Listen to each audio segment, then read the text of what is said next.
I always thought the greatest mistake of my life was letting a boy break my heart, until I found myself trapped under the intoxicating, dangerous gaze of his billionaire father. Welcome back to your BL boyfriend. If you are craving emotional, high-stakes romance stories that will keep you on the edge of your seat, you are exactly in the right place. Don't forget to hit that subscribe button, leave a big thumbs up, and share your thoughts in the comments below. It really helps the channel grow and lets us bring you more of the stories you love. Now grab a warm drink, get comfortable, and let's dive into today's story. Part 1. The rain fell in unforgiving sheets against the cracked window of my tiny apartment, each droplet mirroring the neon lights of the bustling city below. I sat curled up on a worn-out sofa, a cup of cheap instant coffee growing cold between my trembling hands. I wondered, not for the first time, how my life had fallen apart so completely. My name is Ren. I am 24 years old, a freelance interior designer, and an Omega. 6 months ago, I thought I knew what love was. I thought I had the world at my fingertips. I was so painfully, dangerously wrong. I pulled my knees closer to my chest, letting my silver blonde hair fall like a curtain around my face. In the reflection of the dark glass, I could see my pale skin and the dark circles under my eyes, a stark contrast to the bright, energetic person I used to be. For 2 agonizing years, I was completely devoted to a man who saw me as nothing more than a shiny new toy to be played with and discarded. His name was Julian, the sole heir to the Vance luxury hotel empire, one of the most prominent conglomerates in the country. When we first met, Julian was charming, magnetic, and overwhelming in the way only a young, arrogant alpha could be. He pursued me with a single-minded intensity that left me breathless. He showered me with expensive gifts, whisked me away to private islands, and looked at me as if I was the only person in the universe. I thought I had found my soulmate, but it didn't take long for the mask to slip. Julian didn't want a partner. He wanted a pet. He wanted a perfect, submissive Omega who would smile politely at high society galas, speak only when spoken to, and blindly tolerate his endless string of betrayals behind closed doors. The demands he placed on me were suffocating, slowly chipping away at my identity. "You're too plain, Rin," he would say, his voice dripping with condescension as he adjusted his expensive tie in the mirror. "You need to try harder. What kind of Omega can't even hold the attention of his alpha? You're boring." Those words cut deeper than any physical wound. I read books, I changed my wardrobe, I bent over backwards to become the flawless Omega he demanded. But the finish line was always moving. Nothing was ever enough for Julian Vance. His appetite for control and novelty was insatiable, and whenever I tried to set a boundary, his temper would flare, flooding our penthouse with a suffocating, aggressive scent that made my instincts scream in terror. The final, world-shattering straw broke 3 months ago. I had come home early from a rare design consultation, only to find him in our bed with someone else. He didn't even have the basic decency to look ashamed. Instead, he stood there, radiating toxic alpha pheromones, and blamed me. He told me my pathetic weakness drove him to it. Something inside me finally snapped.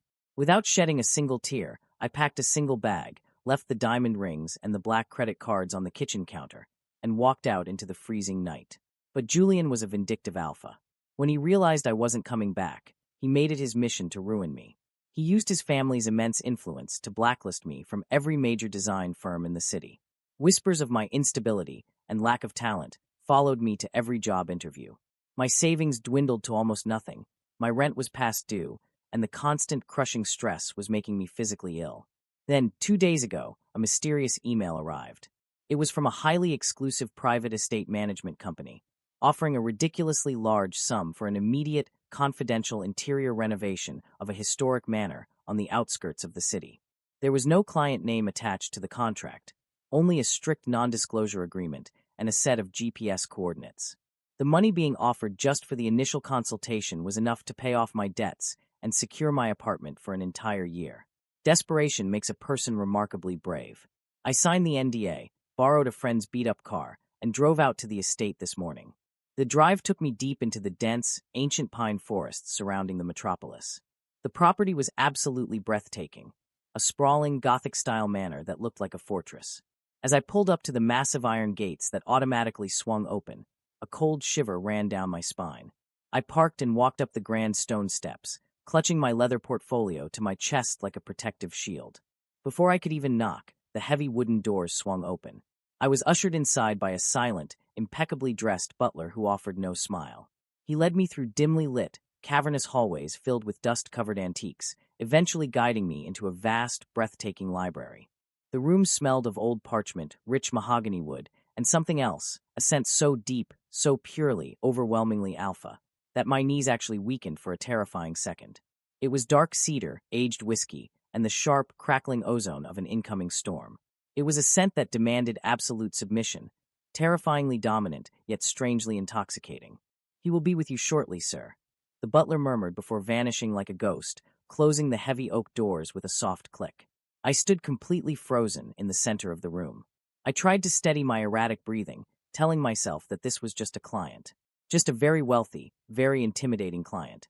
I just needed to show him my design boards, collect my advance, and leave. Then, the doors opened again. I turned around, the polite, professional smile freezing instantly on my face. The portfolio slipped from my numb fingers, hitting the Persian rug with a dull thud. The man who walked into the library was a physical force of nature. He was incredibly tall, with broad, commanding shoulders clad in a bespoke, dark charcoal suit that looked sharper than a razor's edge. His hair was thick and raven black, lightly silvered at the temples, framing a face that looked as though it had been ruthlessly carved from solid granite. His jawline was sharp and unforgiving, but it was his eyes that pinned me completely to the spot. They were a piercing, stormy gray. They were cold and calculating, taking me in from head to toe with a single, sweeping glance that made my skin flush violently with unexpected heat. I recognized him instantly. Everyone in the country knew that face. Victor Vance. The self-made billionaire, the ruthless CEO of the Vance Empire, the most powerful alpha in the nation, and Julian's father. Pure, unadulterated panic seized my throat. I instinctively took a step back, my heart hammering against my ribs so hard I thought it might shatter them. Julian had always spoken of his father with a bizarre mixture of awe and absolute terror. Victor was a widower who had built his massive empire from nothing, known in the business world for utterly destroying his rivals without a second thought. I had only seen him once, from a vast distance at a crowded corporate gala, and even then, his mere presence had been suffocating to everyone in the room. He was 48 years old, but he radiated a raw, primal energy that made men half his age look like children.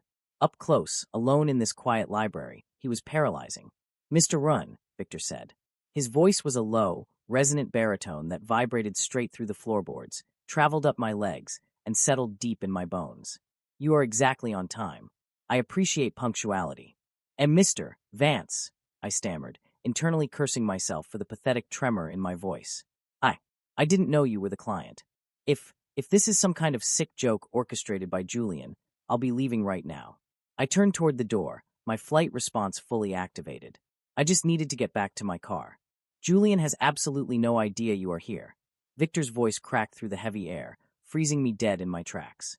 "My son is an arrogant, short-sighted fool, but he is certainly not the one running my private estate. Turn around, Ruin." It wasn't a request. It was an alpha command, heavily laced with a natural authority that my omega biology instinctively responded to. I turned back around slowly, my breath hitching in my throat as I saw him walking toward me. Victor moved with slow, deliberate grace, like a large apex predator circling its prey. He stopped just 2 feet away from me. Up close, his scent of cedar and ozone was absolutely overwhelming, wrapping completely around my senses. It began to soothe the frayed, anxious edges of my mind, even as it commanded my absolute respect. It was nothing like Julian's sharp, desperate scent. Victor's presence was like a heavy, weighted blanket, heavy enough to crush you, but warm enough to make you desperately want to stay underneath it. "I have spent the last week meticulously reviewing your portfolio," Victor said, his stormy eyes locking onto mine. "Your work is exceptional. It has a soul. Something my son clearly failed to recognize." My breath caught. I stared up at him. You know about us?" "I make it my absolute business to know everything that happens concerning my family," Victor replied, his jaw tightening dangerously. "I know that you were with Julian. I know he treated you abhorrently. And I know he actively blacklisted you from the city's design community because his fragile ego could not handle an Omega walking out on him. He is an embarrassment to the Vance name." I was completely speechless. This legendary, terrifying older man was standing in front of me, defending me. "I brought you here because I have a proposition," Victor continued, taking one microscopic step closer. The air between us suddenly felt incredibly thick, charged with a heavy electric tension. "I need this manor redesigned. It has been empty and cold since my wife passed away 20 years ago. I want it brought back to life, and I want you to do it." Why me? I whispered, unable to break eye contact. Because they do not possess your unique resilience, Victor said softly. He slowly raised a large hand, and for a heart-stopping second, I thought he was going to touch my cheek. Instead, he gestured to the room around us. You will live here, in the East Wing, during the renovation. You will be paid triple your usual rate.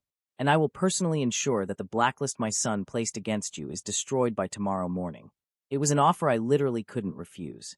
But looking deeply into Victor Vance's intense eyes, I felt a dangerous, magnetic pull, an undeniable attraction that terrified me far more than my poverty ever could. This man was Julian's father. It was a scandalous line that should never be crossed. I accept the job, I said, my voice barely a whisper.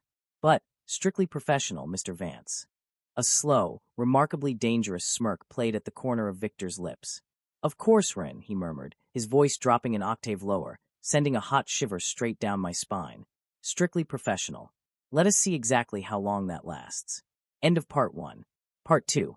Moving into the East Wing of the Vance Manor felt entirely surreal, like stepping out of a freezing, relentless nightmare and into a beautifully painted, gilded dream. After my heart-stopping encounter with Victor in the library, I had driven back to my drafty, cramped apartment in a total daze. The very next morning, true to his word, a pristine black town car had arrived at my curb. The driver, a polite alpha who introduced himself as part of Victor's private security detail, efficiently packed my meager belongings into the trunk. By noon, I was standing in the center of a suite that was larger than my entire previous apartment building. The suite was breathtaking. It featured towering floor-to-ceiling windows that overlooked the dense, sprawling pine forests and a private balcony that let in the crisp, clean mountain air. The bed was a massive plush four-poster masterpiece draped in heavy silk and Egyptian cotton. But despite the overwhelming luxury, the room, much like the rest of the manor, felt deeply melancholic. The colors were muted, the furniture was draped in subtle shadows, and the air held a heavy, profound stillness. It was a house that had forgotten how to live, waiting patiently for someone to breathe warmth back into its ancient stone walls. For the first 3 days, I threw myself entirely into my work. I used the quiet isolation as a shield against my own chaotic, spiraling thoughts. Armed with my sketch pads, measuring tapes, and a newfound sense of artistic freedom, I roamed the cavernous halls of the manor. I mapped out the grand foyers, envisioned soft, warm lighting in the sterile corridors, and selected rich, inviting fabrics to replace the heavy, morning drapes that blocked out the sun. I was determined to keep my promise to myself. Strictly professional. I was here to do a job, collect my staggering paycheck, and rebuild my shattered independent life. I would not allow myself to be distracted by the suffocatingly powerful, intoxicatingly handsome alpha who owned the estate. But Victor Vance was not a man who could easily be ignored. Even when he was away in the city managing his multi-billion-dollar empire, his presence lingered in every corner of the manor. His scent, that mesmerizing, terrifying blend of dark cedar, aged whiskey, and the crackling ozone of a thunderstorm, was permanently woven into the fabric of the house. Every time I breathed in, my omega instincts would hum with a confusing mixture of submission and profound, unexplainable safety. It was maddening. The real test of my fragile resolve came on the evening of my 4th day at the estate. A heavy, torrential rainstorm had rolled in from the mountains, violently lashing against the thick glass windows of the manor. The rolling thunder shook the floorboards beneath my feet. I had set up a temporary workspace in the corner of the grand library, sitting cross-legged on the plush Persian rug, surrounded by dozens of fabric swatches, color palettes, and scattered architectural blueprints. I was so deeply engrossed in drafting a redesign for the main dining hall that I didn't hear the heavy oak doors open. You are going to ruin your eyesight working in such terrible lighting, Ren. I gasped, my charcoal pencil snapping in half against the paper. I scrambled to my feet, my heart leaping into my throat. Victor was standing in the doorway. He looked exhausted, yet devastatingly attractive. The sharp, intimidating edge of the ruthless CEO had softened slightly. He had discarded his suit jacket, his crisp white dress shirt was unbuttoned at the collar, exposing a tantalizing glimpse of a strong, tanned throat, and his sleeves were rolled up to his elbows, revealing thick, muscular forearms corded with prominent veins. The storm outside seemed to amplify his natural alpha pheromones, filling the library with a heavy, magnetic energy that made my knees tremble. "Mr. Vance," I stammered, frantically smoothing down my oversized, paint-stained sweater. "I apologize. I didn't realize you had returned from the city. I lost track of time." Victor closed the doors behind him, shutting out the echoing sounds of the empty manor, leaving us completely isolated in the intimate, warm space of the library. He walked slowly toward me, his dark, stormy gray eyes sweeping over my messy hair, my flushed cheeks, and the chaotic sea of papers scattered across his priceless rug. "I told you, Rin, there is no need to look so terrified every time I enter a room," Victor murmured, his deep baritone voice rumbling like the thunder outside. "And when we are alone, outside of formal business hours, you may call me Victor." I don't think that would be appropriate, sir," I whispered, clutching my ruined sketchpad tightly to my chest as if it could protect my racing heart. A faint, incredibly attractive smirk touched the corner of his lips. He stopped just at the edge of my scattered blueprints, deliberately keeping a respectful distance, though his intense gaze made me feel completely exposed. "Appropriate," Victor mused, the word rolling off his tongue like dark honey. A very rigid word for someone with such a beautifully fluid, creative mind. "May I see what has captured your attention so thoroughly that you forgot to turn on the main chandelier?" I hesitated, my insecurities flaring up instinctively. For 2 years, Julian had mocked my designs. He had called my taste cheap and uninspired, constantly reminding me that an Omega's tiny brain couldn't possibly grasp high-end luxury. My hands shook slightly as I knelt down to gather my main sketchpad, terrified of seeing that same condescending judgment in Victor's eyes. It's just rough drafts," I mumbled, hesitantly handing the leather-bound book toward him. "Concepts for the main dining hall and the conservatory. You probably won't like them. I can completely change the direction if you find them unsatisfactory." Victor took the book from my trembling hands, his large, warm fingers brushing lightly against mine. A sharp, electric shock traveled straight up my arm, making my breath hitch audibly. If he noticed my reaction, he didn't show it. Instead, he directed his full, terrifyingly intense focus onto my drawings. Silence stretched between us, broken only by the rhythmic, violent drumming of the rain against the window panes. My stomach twisted into painful knots. I waited for the criticism. I waited for the harsh, booming voice telling me I was worthless. Instead, Victor let out a soft, genuine exhale of wonder. "Run," he said softly, looking up from the page. His stormy eyes were wide, completely stripped of their usual calculating coldness. "This is extraordinary." I blinked, genuinely stunned. "It is. You have completely reimagined the space without destroying its historical integrity," Victor continued, his voice laced with absolute sincerity. He stepped closer, invading my personal space, holding the book out so we could look at it together. He was so close I could feel the heat radiating from his large, imposing body. "The way you've incorporated natural light, the introduction of these warm amber tones against the dark mahogany, it's brilliant. It feels..." He paused, his gaze softening as he looked down at me. "It feels like a home. Something this house hasn't been in a very, very long time." Tears pricked the corners of my eyes before I could stop them. I quickly blinked them away, desperately fighting the overwhelming wave of emotion. To have my work validated, to be seen and respected by a man of his incredible stature, was a completely alien sensation. It unlocked something deep within my chest, a tight, heavy knot of self-doubt that I had carried for years slowly beginning to unravel. "Thank you," I whispered, my voice thick with unshed tears. Julian always told me my work was too emotional, too soft. The moment his son's name left my lips, the atmosphere in the room violently shifted. Victor's jaw clenched so hard I heard his teeth grind. A low, threatening growl rumbled deep in his chest. A pure, unfiltered alpha reaction to a perceived threat against an Omega. His pheromones spiked, filling the room with a sharp, protective intensity. "My son," Victor said, his voice dropping to a deadly, icy whisper, "is a blind, uncultured idiot who wouldn't recognize true beauty if it was staring him directly in the face." Victor slowly closed the sketchbook and tossed it onto a nearby armchair. He then turned his full attention back to me. Before I could process his movements, he reached out, his large, calloused hand gently cupping my cheek. His thumb brushed softly over my cheekbone, wiping away a stray tear that had managed to escape. I froze. I should have pulled away. I should have reminded him of my strict, professional boundaries.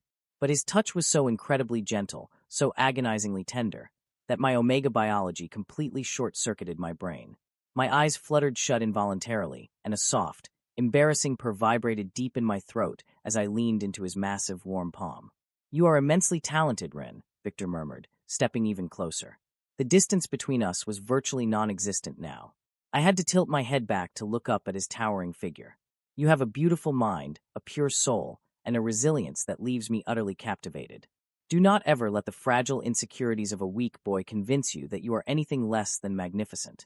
My heart was beating so violently against my ribs, I thought it might shatter. His words sank into my skin, healing wounds I didn't even know were bleeding. I opened my eyes, getting lost in the deep, stormy gray of his gaze. There was a raw, burning hunger hidden beneath his disciplined exterior, a longing that matched the desperate, awakening fire in my own body. Victor, I breathed, the name slipping past my lips without my permission. It felt heavy and right on my tongue. His eyes darkened instantly at the sound of his name. His hand slid from my cheek, his long fingers threading slowly into the hair at the nape of my neck, sending a cascade of fireworks down my spine. His gaze dropped to my lips, lingering there with agonizing intensity. The tension in the air was so thick it was suffocating.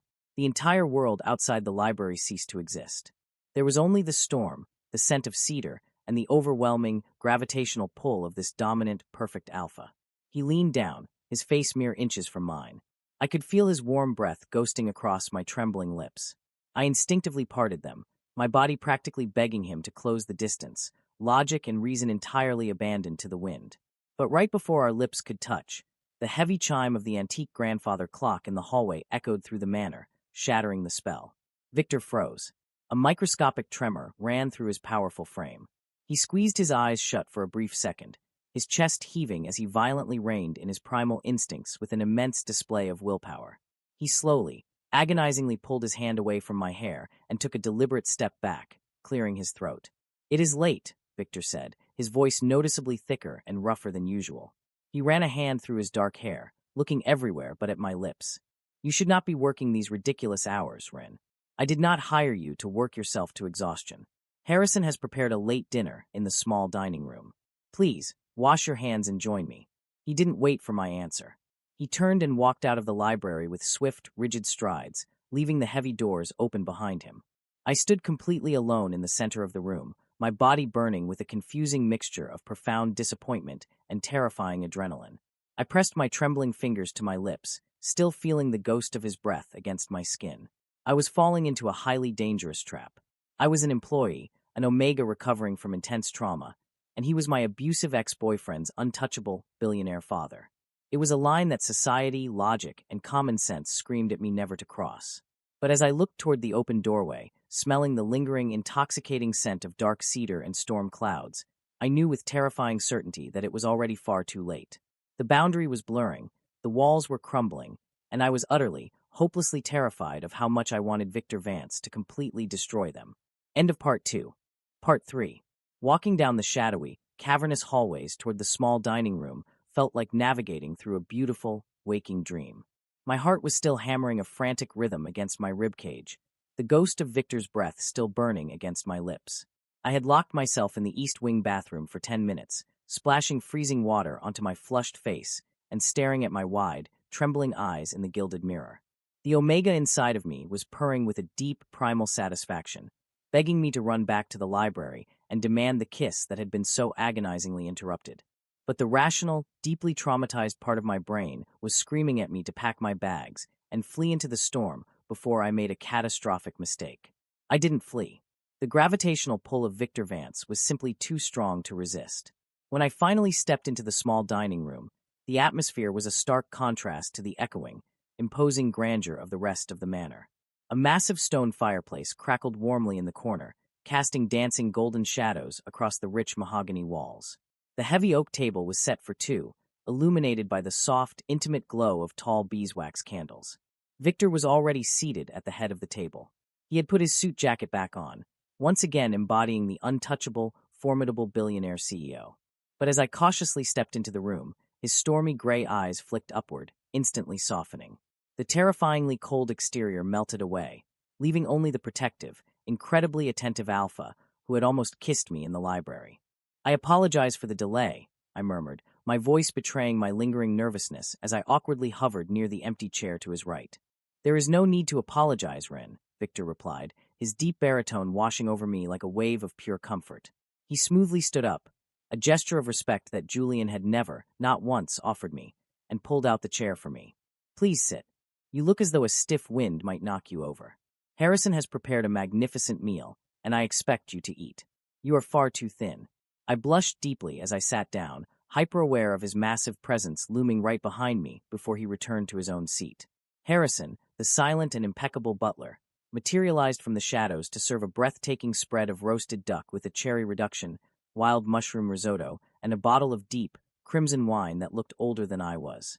For the first few minutes, we ate in a thick, charged silence, broken only by the clinking of silverware and the violent howling of the storm outside.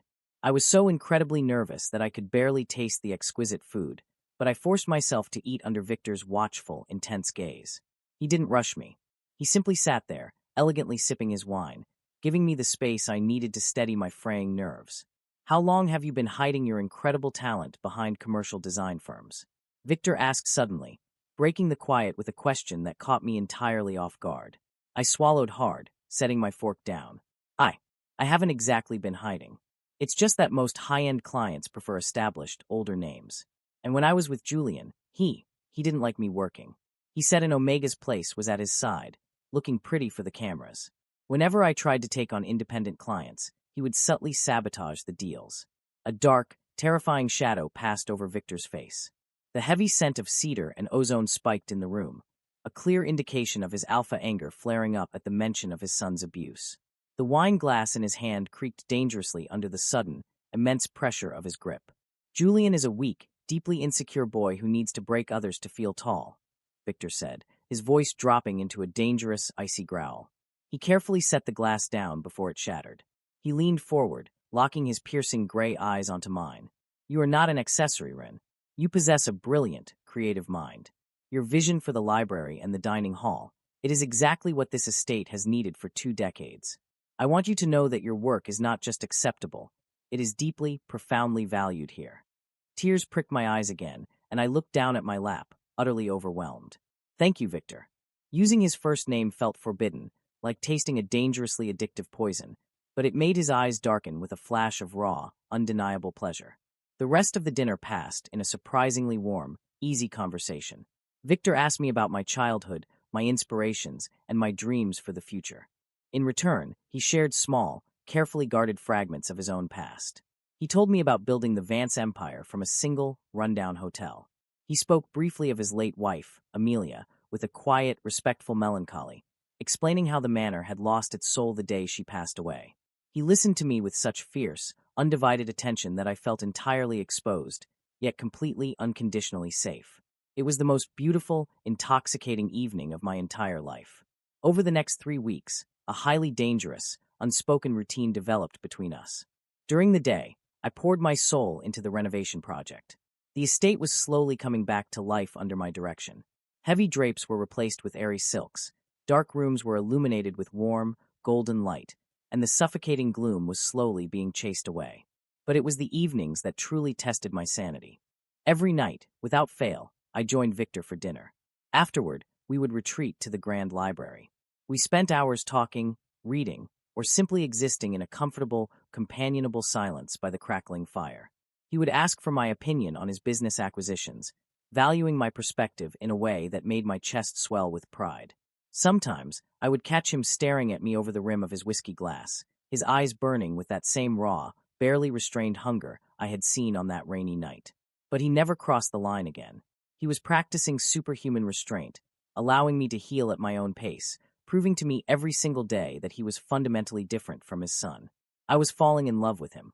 It was a terrifying, breathtaking freefall, and I had absolutely no desire to pull the parachute. The illusion of our isolated, perfect paradise shattered on a Tuesday afternoon. I was in the sunroom, reviewing fabric swatches for the master bedroom suite. Victor was in the city attending a board meeting, so the manor was quiet. My old cell phone, the one I kept purely for emergency contacts from my old landlord, suddenly began to vibrate violently on the glass table. I glanced at the screen, and my blood instantly turned to absolute ice. Julian. My breath hitched, a wave of cold panic crashing over my body. My Omega instincts immediately flared with pure terror, flooding my system with a sour, distressed scent. He had found me. How had he found my old number? I stared at the buzzing phone as if it were a venomous snake, utterly paralyzed. My hands shook so violently that when I reached out to silence it, I knocked it onto the floor. It kept ringing, and ringing. Suddenly, the heavy doors to the sunroom opened. I practically jumped out of my skin, letting out a pathetic, frightened gasp. Victor stood in the doorway. He had returned early. The moment he stepped into the room, his nostrils flared, instantly detecting the heavy, sour scent of my absolute terror. The relaxed, handsome CEO vanished in the blink of an eye, completely replaced by a lethal, dominating alpha predator. "Run," Victor barked, his voice vibrating with absolute authority as he crossed the room in 3 massive strides. "What is wrong? Who hurt you?" "He's calling," I stammered, pointing a violently trembling finger at the phone spinning on the marble floor. "Julian, he's calling me. I don't know how he got this number. I don't want to talk to him, Victor. Please." Victor's jaw locked into a terrifyingly rigid line. He didn't say a word. He simply bent down, picked up the ringing phone, and accepted the call, putting it on speaker for me to hear. "Run, you pathetic little bitch," Julian's slurred, aggressive voice instantly filled the sunroom. He sounded drunk and violently angry. "Did you really think you could just hide from me? You think you can survive without my money? You're nothing without me. I heard you took some shady, isolated renovation job. Tell me where you are right now, and maybe I'll let you crawl back into my bed." I flinched violently, covering my ears with my hands, my eyes filling with terrified tears. Victor's expression was a mask of cold, unadulterated murder. The alpha pheromones radiating from his massive body were so incredibly heavy and suffocating that the glass panes of the sunroom practically rattled. "Hello, Julian," Victor said. His voice was deathly quiet, yet it carried the terrifying force of a nuclear shockwave. Silence. Absolute, terrifying silence echoed from the other end of the line. I could practically hear the blood draining from Julian's arrogant face. "Father," Julian squeaked, his aggressive bravado evaporating instantly into pure, pathetic panic. "What? Why do you have Ren's phone? Where are you?" "I am standing in the east wing of my private estate," Victor replied smoothly, though his eyes were blazing with a lethal fire. "With the exceptionally talented lead designer I recently hired to renovate the property. A designer you abused, terrorized, and foolishly attempted to blacklist." "Father, you don't understand. He's lying to you." Julian panicked, his voice trembling violently. "He's manipulative. He's trying to use you to get back at me. You can't let him stay there. The only manipulative, pathetic creature in this situation is the one currently whining on the other end of this line," Victor growled, his alpha dominance flooding the room, forcing absolute submission. "Listen to me very carefully, Julian, because I will only say this once. Rin is under my absolute, unconditional protection. If you ever contact him again, if you ever speak his name, if you so much as breathe in his general direction, I will strip you of your title. I will freeze every single asset in your name. I will throw you out of the Vance Empire so fast your head will spin, and I will personally ensure you spend the rest of your miserable life scrubbing toilets to survive. Father, please. Do you understand me, boy?" Victor roared, a true alpha command that physically shook the room. "Why, yes. Yes, Father, I understand. I'm sorry." Julian sobbed, completely broken. Victor didn't bother to respond. He simply ended the call, his large thumb pressing the screen with enough force to crack the glass. Then, with a casual, terrifying display of pure strength, he snapped the phone completely in half and dropped the broken pieces into a nearby trash bin. The silence that followed was heavy and thick with adrenaline. I was trembling uncontrollably, tears streaming down my face, my knees finally giving out beneath me. Before I could hit the floor, Victor was there. He caught me in his massive, powerful arms, pulling me flush against his solid chest. I buried my face into his crisp white shirt, my hands desperately gripping his broad shoulders as I broke down entirely. Months of repressed fear, humiliation, and trauma finally spilled out of me in violent, heaving sobs. "I've got you," Victor murmured fiercely, his deep voice vibrating against my cheek as he wrapped his arms tightly around my shaking frame. He buried his face in my silver-blonde hair, breathing in my scent, deliberately flooding the air with his soothing, protective cedar pheromones to calm my panicked omega instincts. "You are safe, Rin. I swear to you on my life, you are safe. He will never, ever touch you again." "I was so scared," I sobbed, clutching him tighter, completely abandoning any remaining pretense of professional boundaries. "I thought he was going to take everything away from me again." "Never," Victor promised, his large hand gently, rhythmically stroking up and down my spine, easing the violent tremors racking my body. "You belong here. You are exactly where you are meant to be." We sank to the floor together, bathed in the warm afternoon sunlight. I sat sideways in his lap, securely caged in the protective warmth of his massive arms, crying until there were simply no tears left. He held me through it all, an immovable mountain of strength and safety. As my sobs slowly faded into exhausted hiccups, I realized that I didn't just feel safe. I felt home. As I rested my head against Victor's rapidly beating heart, breathing in the intoxicating scent of the alpha who had fiercely protected me, the undeniable truth finally slammed into my chest. I wasn't just falling in love with Victor Vance. I was already entirely, completely, and hopelessly his. End of Part 3. Part 4. The aftermath of my emotional breakdown in the sunroom shifted the very foundation of my existence at the Vance estate. When my tears finally subsided, leaving me a boneless, exhausted weight against Victor's chest, he hadn't awkwardly pulled away or offered stiff, professional platitudes. Instead, with effortless, terrifying strength, he had scooped me up into his arms, carrying me through the echoing halls of the manor as if I weighed absolutely nothing. He brought me to my suite in the East Wing, gently laid me down on the plush mattress, and pulled the heavy silk comforter over my trembling shoulders. I had expected him to leave, to return to his billion-dollar empire and the boundaries we had so desperately tried to maintain. But as my heavy eyelids fluttered shut, pulling me into a deep, exhausted sleep, the last thing I felt was the massive, warm weight of Victor sitting in the armchair beside my bed, standing guard like a relentless sentinel. He stayed there all night, his soothing cedar and ozone pheromones blanketing the room, ensuring that no nightmares could reach me. In the weeks that followed that fateful afternoon, Julian became nothing more than a ghost of a bad memory. True to his terrifying promise, Victor had entirely neutralized his son. The threatening phone calls ceased. The suffocating anxiety that used to grip my chest every time I heard a loud noise slowly dissolved, replaced by a profound, radiant sense of safety. With my trauma finally receding, I threw myself entirely into the final stages of the manor's renovation. The transformation was nothing short of miraculous. The heavy, mourning shadows of the past 20 years were completely stripped away. The grand foyers now basked in warm, amber light. The cavernous hallways were adorned with vibrant, tasteful art, and the magnificent library, our library, had become the beating heart of the home, smelling of old paper, leather, and the intoxicating blend of our mingling scents. My natural omega scent, a soft, delicate note of white peach and spring rain, had begun to subconsciously bleed into Victor's dark cedar, creating a permanent, intoxicating perfume that lingered in every room we shared. But as the estate blossomed, a new, agonizing anxiety began to slowly paralyze me. The renovation contract was coming to an end.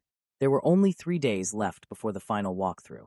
3 days before my incredibly generous payment would be transferred to my bank account. 3 days before my professional excuse for living in Victor Vance's house, sleeping under his roof, and eating dinner across from him every night would completely expire.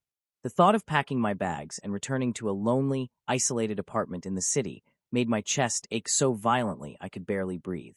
I had fallen irrevocably, hopelessly in love with a man 24 years my senior, a man of unimaginable power and wealth, who treated me with a reverence and respect I never thought I deserved. But despite our deep, lingering glances, the accidental brushes of our hands that sent electric shocks down my spine, and the intense, possessive way he scented the air whenever another alpha contractor came too close to me, Victor had not crossed the physical line. He was a man of strict discipline, waiting patiently for me to heal, completely unaware that I was already entirely his. The breaking point arrived on a Friday evening, precisely 48 hours before my contract was set to terminate. Victor had returned from the city earlier than usual. I was in the main foyer, nervously double-checking the placement of a newly imported crystal chandelier, when the heavy front doors swung open.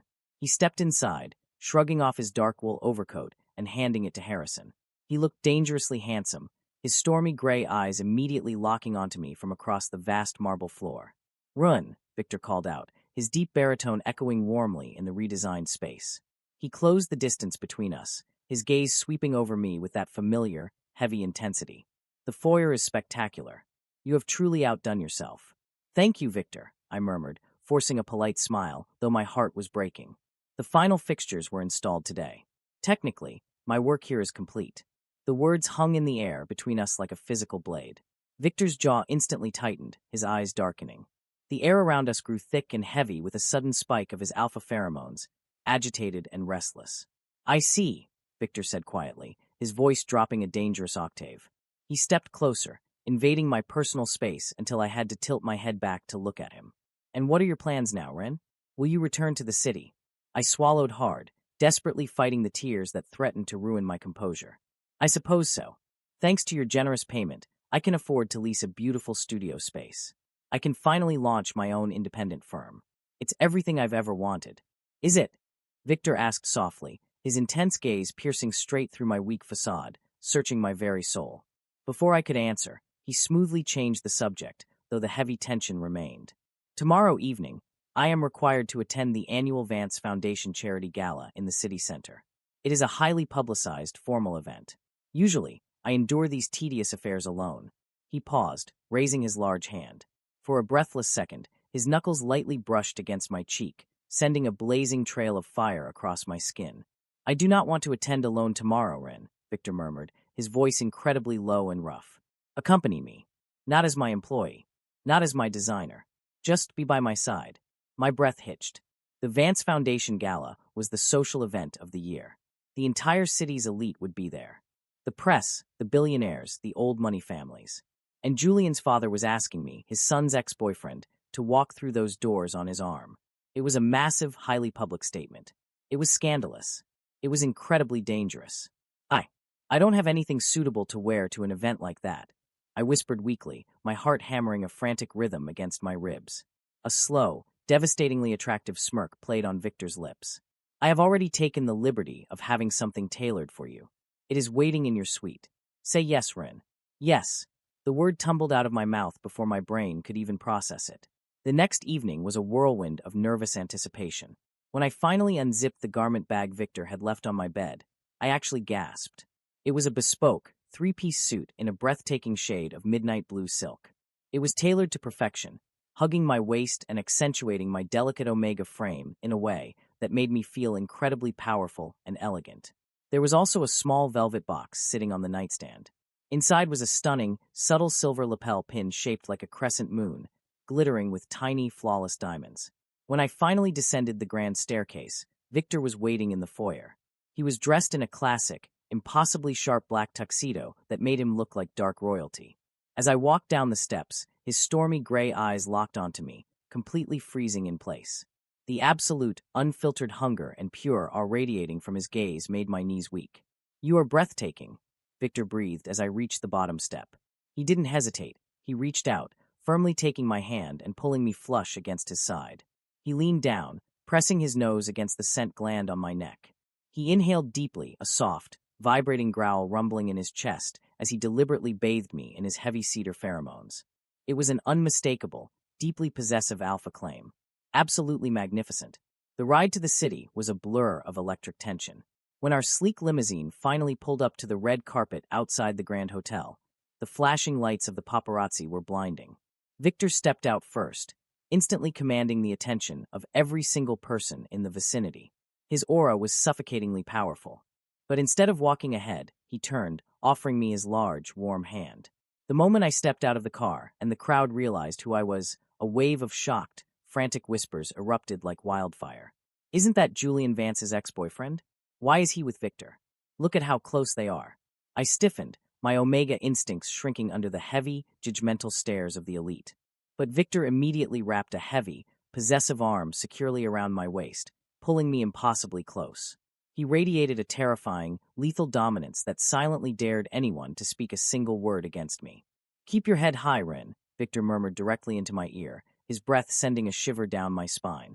You are the most beautiful, valuable person in this entire city. Let them look. Let them see exactly who you belong with. We walked into the grand ballroom as a united front. The entire night, Victor never once let me go. He introduced me to CEOs, politicians, and foreign dignitaries, not as a designer, but simply as Run, his voice dripping with such profound respect and possessiveness that no one dared to question our age gap or our controversial history. Whenever a younger alpha's gaze lingered on me for a second too long, Victor's arm would tighten around my waist, his eyes flashing with a deadly warning that instantly sent them scrambling away. For the first time in my entire life, I wasn't a trophy being displayed. I was a partner, fiercely protected and deeply cherished by the most powerful man in the room. When we finally returned to the estate just past midnight, the silence of the manor enveloped us like a warm embrace. The adrenaline of the evening was still rushing through my veins, making my skin burn and my heart race. Victor helped me off with my coat in the dimly lit foyer. His movements were slow, agonizingly deliberate. As the heavy coat slipped from my shoulders, his hands lingered, his large palms resting heavily on my waist. He slowly turned me around to face him. The formal mask of the CEO was completely gone. His eyes were dark, stormy, and wild with an emotion he had repressed for 2 long months. The air between us was so thick with pheromones I could practically taste the cedar and ozone on my tongue. "The contract ends on Monday," I whispered, the painful reality crashing back down on me. I looked up into his intense eyes, tears instantly welling in my own. "I have to leave, Victor." "No." The word was a rough, forceful command that tore straight from the depths of his chest. His hands tightened on my waist, pulling me flush against his solid, muscular body. "You are not leaving this house, Ren," Victor growled, his voice trembling with a raw, desperate vulnerability that shattered my heart. He reached up, his large hands frantically cupping my face, his thumbs wiping away the tears that spilled over my cheeks. "I have spent the last 2 months exercising every ounce of willpower I possess. I told myself you needed time. I told myself I was too old for you, that my family had already caused you enough pain. I tried to be a gentleman and let you heal. Victor." I choked out a sob, leaning my face deeply into his massive palms. "But watching you tonight," Victor continued, his breath ghosting over my trembling lips, his stormy eyes burning into my soul. "Watching you shine so beautifully, knowing that you were going to pack your bags and walk out of my life. I cannot do it. I will not survive it. You brought my home back to life, Ren, but you also brought me back to life. I am completely, utterly in love with you." The confession stopped my heart entirely. "I love you too," I sobbed, throwing my arms tightly around his neck, burying my hands into his thick raven hair. "I've been so scared you only saw me as a charity case. I don't want to leave. I want to stay here with you. Always." A ragged, breathless sound escaped Victor's throat, a sound of pure, agonizing relief. He didn't wait another second. His lips crashed down onto mine with a desperate, overwhelming hunger. The kiss was explosive, instantly erasing every boundary, every rule, and every doubt we had ever harbored. His mouth was hot, demanding, and incredibly thorough, completely claiming me. I opened for him instantly, moaning softly into his mouth as his tongue swept inside, tasting like expensive champagne and dark desire. I clung to him like a drowning man, my body melting entirely against his hard lines. His large hands slid down my back, gripping my hips and lifting me slightly off the marble floor so he could kiss me deeper, harder. The world outside the manor ceased to exist. There was only Victor, my protector, my alpha, my home. When we finally broke apart to gasp for air, our foreheads resting against each other, Victor was breathing heavily, his eyes dilated with pure, unrestrained adoration. "You are never leaving," Victor murmured against my swollen lips, claiming me with absolute, final certainty. "You are mine, Rin, and I am yours." End of Part 4. Part 5. Waking up the morning after the Vance Foundation Gala felt like ascending into an entirely different universe. When I slowly blinked my eyes open, the first thing that hit my senses was the overwhelming, comforting scent of dark cedar and the crackling ozone of a thunderstorm. I wasn't in my temporary suite in the East Wing. I was lying in the center of the colossal, king-sized bed in the master suite, cocooned in heavy, dark silk sheets. A massive, incredibly warm arm was draped protectively across my waist, pinning me flush against a broad, muscular chest. I held my breath, slowly turning my head. Victor was fast asleep beside me, his face buried in the crook of my neck, his nose pressed firmly against my omega scent gland. Even in sleep, his alpha instincts were fully engaged, instinctively claiming and protecting me. The harsh, intimidating lines of the ruthless billionaire CEO were completely smoothed out, leaving him looking devastatingly handsome and remarkably peaceful. We hadn't gone any further than that explosive, life-altering kiss in the foyer the night before. After Victor had confessed his love, he had simply picked me up, carried me up the grand staircase, and laid me in his bed. He had held me against his chest, murmuring promises into my hair until pure exhaustion had pulled us both into a deep, dreamless sleep. It was a profound statement of respect. He wasn't rushing to conquer my body. He was completely, unconditionally claiming my heart. Carefully, so as not to wake him, I shifted slightly, tracing the sharp line of his jaw with my fingertips. But Victor was a light sleeper. His thick eyelashes fluttered, and those piercing, stormy gray eyes opened, immediately locking onto mine. A slow, breathtakingly warm smile spread across his lips, a smile reserved entirely for me. "Good morning," Victor murmured, his morning voice a low, gravelly rumble that sent a cascade of pleasurable shivers straight down my spine. His massive hand slid from my waist to cup my cheek, his thumb brushing over my bottom lip. I was half afraid I would wake up and find that last night was nothing more than a beautiful hallucination. It wasn't a hallucination. I whispered back, leaning eagerly into his touch, my omega purring softly in the back of my throat. I'm still here. I'm not going anywhere. Good, Victor growled softly, leaning in to press a deep, lingering kiss to my forehead, then to the tip of my nose, and finally, capturing my lips in a slow, intoxicating kiss that tasted like a sacred promise. Because I intend to spend the rest of my life spoiling you, Ren. True to his word, the following month was a period of absolute, unadulterated bliss. The renovation contract was officially voided, torn up by Victor himself, and tossed into the fireplace. I was no longer an employee. I was the partner of the master of the house. My belongings were moved permanently into the master suite. The staff, led by the ever-loyal Harrison, treated me with the utmost reverence and respect. Victor was a completely different alpha behind closed doors. The terrifying, ruthless businessman the world feared melted away when it was just the two of us. He was endlessly attentive, fiercely protective, and incredibly romantic. He completely funded the launch of my independent interior design firm, converting one of the massive sunlit rooms on the first floor into a state-of-the-art studio just for me. You do not work for me anymore, darling, Victor had told me, wrapping his arms around my waist as I stood weeping in my new, fully equipped studio.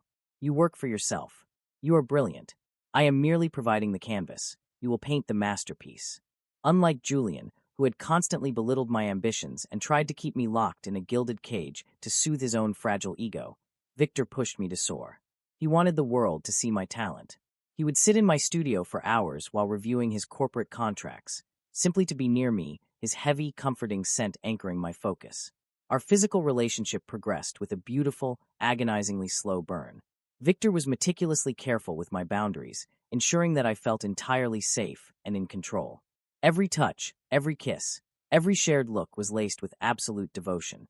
The night we finally crossed the threshold was a celebration of my firm's very first independent, high-profile contract. Victor had taken me out to a quiet, ridiculously exclusive restaurant in the city.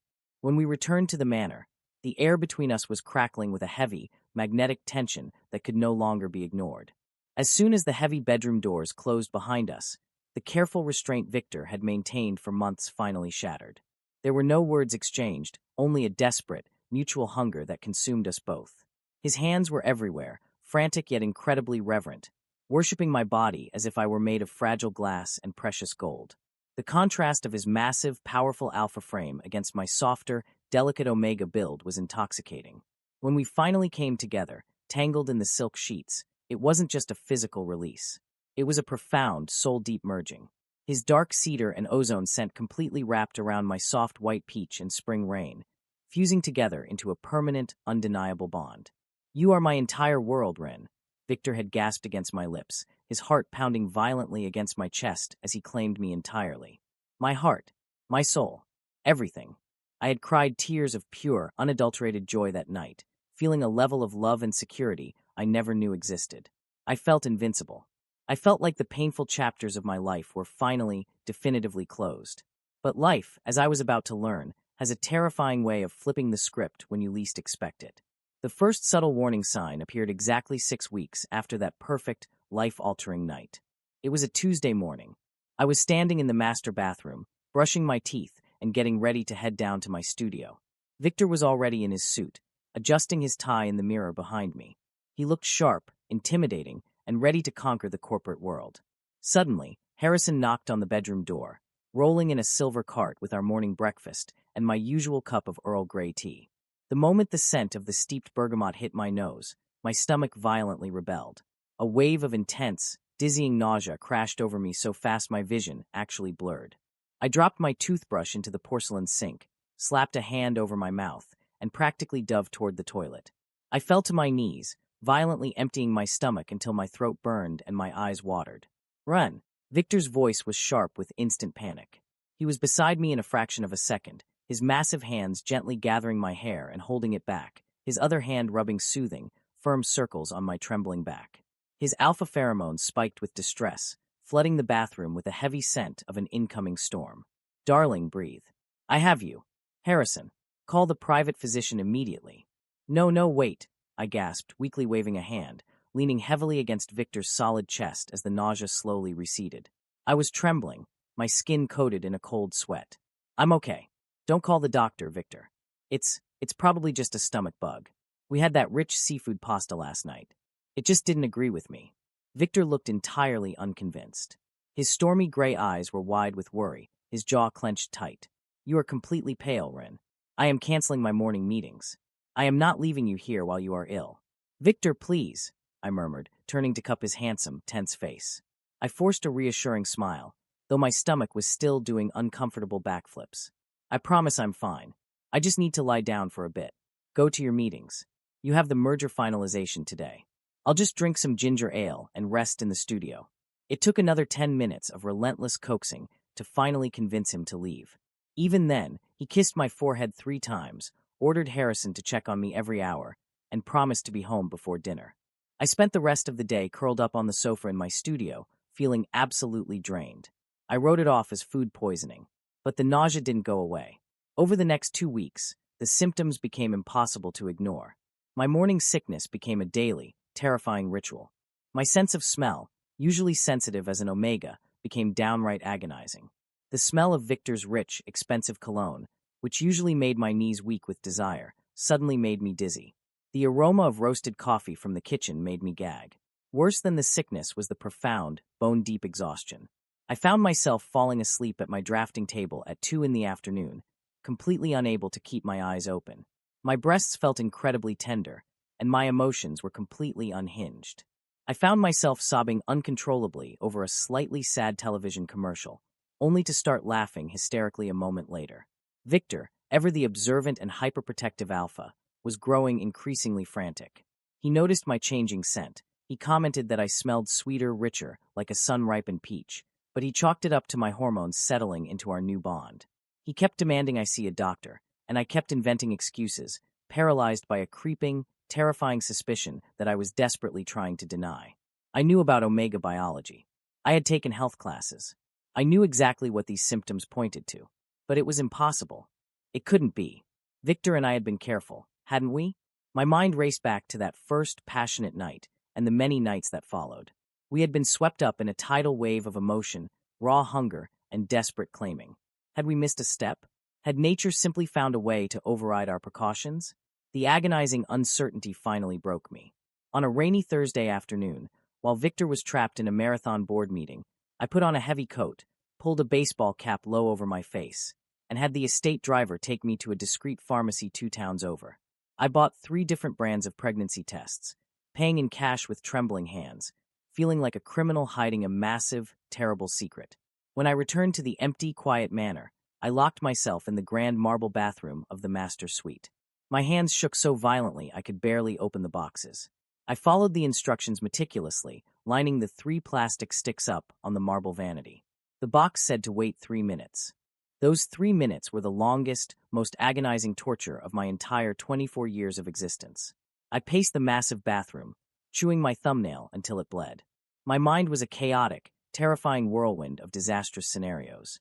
I was only 24. My career was literally just beginning to take off. I had just escaped a highly abusive relationship and finally found a fragile, beautiful peace. I wasn't ready to be a parent, but the real, soul-crushing terror wasn't about me. It was about Victor. Victor was 48 years old. He had already raised a child who had grown up to be an arrogant, abusive monster who had nearly destroyed my life. Julian was a glaring, painful failure in Victor's eyes. Why would a man who had already built his empire, who had already endured the tragedy of losing his wife and the disappointment of his only son, want to start all over again with a baby? What if he thought I did this on purpose? What if he thought I was just like Julian said, a manipulative, gold-digging omega who forgot his suppressants to trap the billionaire alpha and secure a permanent piece of the Vance fortune? The timer on my phone chimed, echoing sharply against the marble tiles. It sounded like a death knell. I slowly walked over to the vanity, my heart hammering against my ribs like a trapped bird. I squeezed my eyes shut, taking a deep, shuddering breath of the cedar-scented air to give myself strength, and then forced my eyes open. I stared down at the 3 plastic sticks. 2 pink lines. 2 pink lines. Pregnant. All 3 of them were glaring, undeniable, positive. My legs gave out completely. I collapsed onto the cold marble floor, my back hitting the edge of the grand bathtub. I pulled my knees to my chest, wrapping my arms around my stomach, a stomach that was currently harboring Victor Vance's child, Julian Vance's half-sibling. A choked, Desperate sob tore from my throat. I was pregnant. I was carrying the child of the most powerful alpha in the country. Run! The deep, concerned voice echoing from the bedroom made my blood run instantly cold. Victor was home early. Heavy, purposeful footsteps approached the locked bathroom door. The brass handle jiggled. "Run, darling, the door is locked," Victor called out, his voice laced with immediate, rising panic. His heavy alpha pheromones began to seep under the crack of the door, searching for me. "Harrison said you returned from town looking pale. Are you ill again? Please open the door. Let me in." I clapped a hand over my mouth to muffle my frantic sobs, staring with wide, terrified eyes at the 3 positive tests sitting on the counter. My entire world was about to shatter all over again, and I had absolutely no idea how to stop it. End of Part 5. Part 6.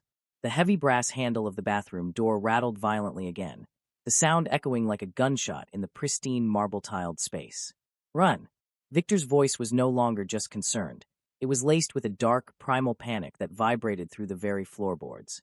A heavy fist pounded against the thick mahogany wood. "I can smell your distress. Your scent is completely souring. If you do not unlock this door in the next 3 seconds, I am going to break it completely off its hinges." He wasn't bluffing. I knew he had the sheer physical strength to do it without a second thought. I'm coming." I choked out, my voice sounding incredibly small and broken. My hands were shaking so violently that I could barely use them. I scrambled up from the cold floor, desperately grabbing at the 3 positive pregnancy tests scattered on the vanity. I had some frantic, half-baked idea to hide them in the trash can, to buy myself just a few more hours to figure out how to break the news. But my sweaty, trembling fingers betrayed me. One of the plastic sticks slipped from my grasp, clattering loudly into the porcelain sink just as I reached out and flicked the deadbolt. The door flew open with such explosive force that a gust of wind swept into the room. Victor stood in the doorway, a towering, terrifying portrait of alpha protectiveness. His suit jacket was already discarded, his tie loosened, and his chest was heaving with rapid breaths. His stormy gray eyes swept the room with lethal intensity, searching for whatever threat was causing my severe distress. When his gaze finally landed on me, standing by the sink with tears streaming down my pale cheeks and my arms wrapped protectively around my stomach, the lethal predator vanished. "Darling," Victor breathed, his voice cracking with raw emotion. He crossed the bathroom in 2 massive strides and fell to his knees right in front of me, heedless of his expensive trousers on the hard floor. His large, warm hands immediately reached out, gripping my trembling hips, grounding me. "What is it? What's wrong? Are you in pain? Talk to me, Ren, please." I couldn't speak. A fresh wave of terrified sobs tore through my throat. I looked down at this incredibly powerful, untouchable billionaire who was currently kneeling at my feet, his eyes wide with a desperate need to protect me. The contrast between his absolute devotion and the terrible secret I was holding broke my heart into 1,000 pieces. I slowly opened my clenched hand, revealing the 2 pregnancy tests I had managed to grab. I didn't say a word. I just held my shaking palm out to him, while the 3rd test sat glaringly visible in the sink right next to his shoulder. The bathroom went deathly, suffocatingly quiet. Victor's gaze dropped from my tear-streaked face to my open hand. Time seemed to stop completely. The heavy scent of cedar and ozone in the air froze, the agitated alpha pheromones instantly stalling as his brain tried to process the 2 pink lines staring back at him. I squeezed my eyes shut, bracing myself for the impact. I waited for the heavy sigh of disappointment. I waited for his face to harden into that terrifying, calculating CEO mask. I waited for the inevitable accusation that I was just a greedy, manipulative Omega who had intentionally trapped him for his fortune, just like his son had always claimed I was. "I'm sorry," I whispered brokenly, the words tumbling out in a frantic, desperate rush. "Victor, I swear to you, I didn't do this on purpose. I know we were careful. I don't know how this happened. I know you're 48. I know you already raised Julian, and you don't want to start all over again. I know people will say horrible things about us, that I planned this to steal your money, but I swear on my life I didn't. You don't have to stay with me. You don't have to claim it. I can leave, I can." "Stop." The word was spoken softly, but it carried an undeniable weight that instantly cut off my frantic rambling. I flinched, keeping my eyes tightly shut, terrified of seeing the anger on his face. But there was no anger. Instead, I felt Victor's large, calloused hands gently wrap around my wrists. He slowly pulled my trembling hands away from my chest, taking the plastic tests from my grip and setting them aside on the counter. Then his palms slid up my arms, up to my shoulders, and finally cupped my face. His thumbs began to gently, rhythmically wipe away the hot tears soaking my cheeks. "Run," Victor murmured, his voice so thick and rough it was barely recognizable. "Open your eyes. Look at me." I took a shuddering breath and slowly fluttered my eyes open. What I saw completely stopped my heart. Victor Vance, the ruthless, untouchable billionaire who made corporate rivals tremble with a single glare, was crying.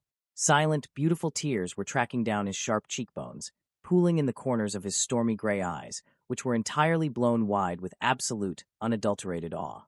"Victor," I whispered, utterly bewildered by his reaction. He didn't answer with words.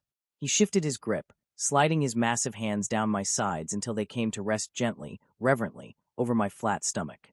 He stared at the place where his hands rested, his jaw trembling slightly. The alpha pheromones in the room completely shifted, transforming from agitated ozone into the deepest, warmest, most overwhelming wave of pure cedar and amber I had ever experienced.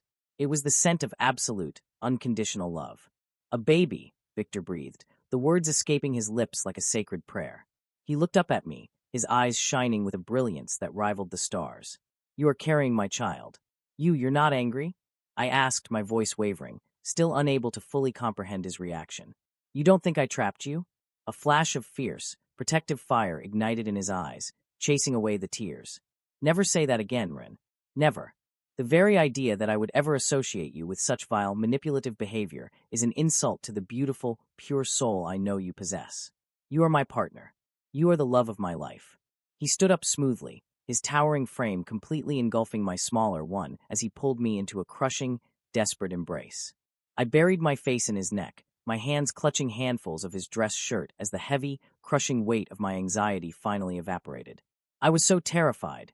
I sobbed against his skin, finally allowing myself to feel the joy bubbling beneath the fear. "I was so scared I was going to lose you." "You will never lose me," Victor growled possessively into my hair, his arms tightening around my waist as if trying to fuse our bodies together. "I told you, you are my entire world. And this." He placed a large hand firmly over my stomach again, pressing me flush against him. "This is the greatest miracle I could have ever asked for. A second chance. A chance to build a true family, with the Omega I love more than life itself." "But Julian," I hesitated, the ghost of my trauma still whispering in my ear. "He's going to be furious. The press, the public, they're going to tear us apart. They'll say I'm an opportunist." Victor gently pulled back, just enough to look me in the eye. The mask of the lethal CEO was back, but this time, it wasn't directed at me. It was a shield raised to protect our newly formed family from the rest of the world. "Let them say whatever they wish," Victor said, his voice dropping into a deadly, uncompromising baritone. "The opinions of sheep do not concern the wolf. The Vance Empire is mine, and I will burn it to the ground before I let anyone, including my own son, disrespect the mother of my child. Julian is a failure of my past. You and this baby are my absolute future.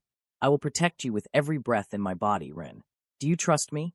Looking into those fierce, devoted gray eyes, the last lingering shadows of my doubt completely vanished. "I trust you," I whispered. A radiant, incredibly handsome smile broke across Victor's face. He leaned down, capturing my lips in a deep, passionate kiss that tasted of salt, relief, and undeniable devotion. When he finally pulled away, he effortlessly scooped me up into his arms, carrying me out of the bathroom and toward the massive king-sized bed. "No more working in the studio for today," Victor announced, gently depositing me into the center of the plush mattress and pulling the heavy silk comforter up to my chest.